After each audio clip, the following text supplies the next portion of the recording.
Friends, welcome to my channel Sharma officially all subject preparation. आज हम आपको वाक्य और वाक्य के भेद बताएंगे हिंदी में। वाक्य और वाक्य के भेद। वाक्य की परिभाषा, डेफिनेशन ऑफ सेंटेंस, सार्थक शब्दों का व्यवस्थित समूह जिससे अपेक्षित अर्थ प्रकट होता है उसे वाक्य कहते हैं। वाक्य के निम्नलिखित 6 तत्व अनिवार्य हैं: सार्थकता, योग्यता, आकांक्षा, निकटता, पदक्रम, अन्वय यानी कि मेल। वाक्य के अंग कौन कौन से थे?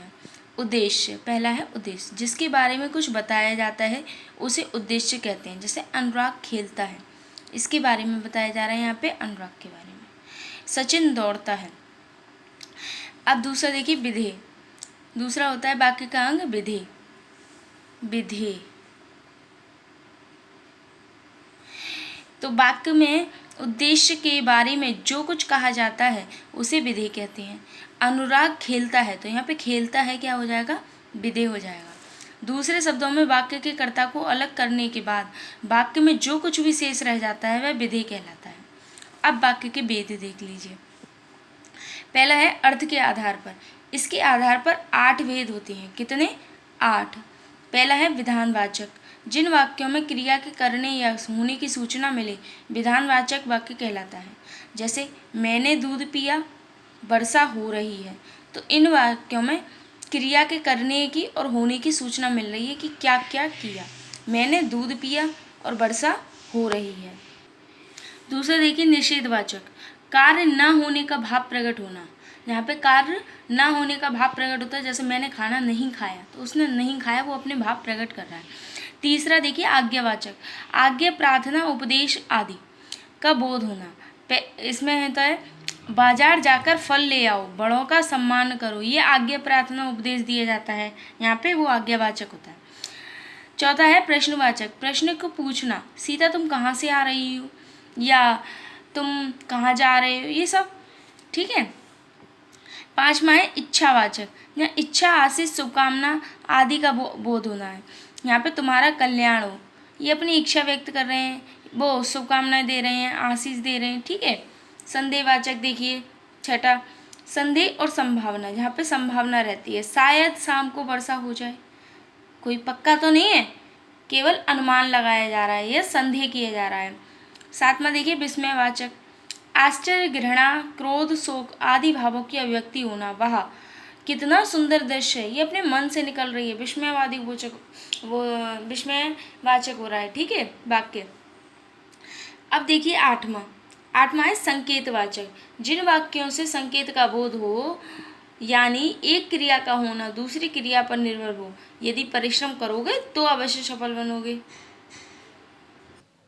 यदि परिश्रम करोगे तो अवश्य सफल होगे। दूसरा है रचना के आधार पर। सरल वाक्य या साधारण वाक्य। जिन वाक्यों में केवल एक ही उद्देश्य और एक ही विधेय होता है।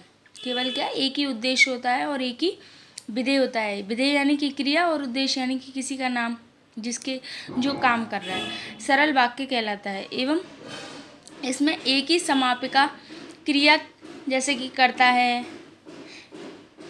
है और करेगा, ये सब क्रिया हैं। ठीक है। जैसे मुकेश पढ़ता है। अब इसका दूसरा है संयुक्त वाक्य। रचना के आधार पर जिन वाक्यों में 2 या 2 से अधिक सरल वाक्यों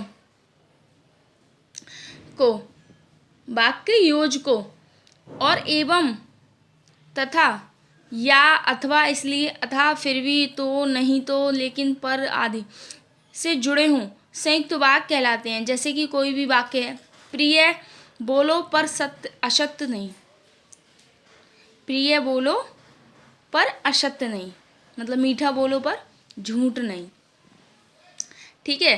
अब देखिए तीसरा मिश्रित वाक्य। जिन वाक्यों में एक ही प्रधान उपवाक्य हो और अन्य आश्रित उपवाक्य हो, तथा जो आपस में की, जो, क्योंकि, जितना, जैसा, वैसा, यदि, तो आदि से मिश्रित हो, मिश्रित वाक्य कहलाते हैं। इनमें एक मुख्य उद्देश्य, मुख्य विधेय के अलावा एक से अधिक समापिका क्रियाएं होती हैं। जैसे कि मैं जानता हूँ कि तुम्हारे अक्षर अच्छे नहीं बनते। मैं जानता हूँ, यहाँ पे की आ रहा है, तुम्हारे अक्षर अच्छे नहीं बनते। तो ये तो रहा मिश्रित वाक्य। अब देखिए वाक्य विग्रह। वाक्य के विभिन्न अंगों को अलग अलग किए जाने की प्रक्रिया को वाक्य विग्रह कहते हैं। इसे वाक्य विभाजन, वाक्य विश्लेषण भी कहा जाता है। सरल वाक्य की बात करें तो एक उद्देश्य होता है प्लस एक विधेय होता है। संयुक्त वाक्य की बात करें तो सरल वाक्य होता है प्लस सरल वाक्य होता है, यानी कि दो वाक्यों को मिलकर बनता है संयुक्त वाक्य। अब मिश्र वाक्य की बात करें तो प्रधान उपवाक्य और आश्रित उपवाक्य, जो कि मैंने अभी आपको बताया था कि जो, क्योंकि, जितना, जैसा, वैसा, यदि, तो, ये सब मिश्रित वाक्य में आ जाता है। संयुक्त वाक्य में क्या आता है?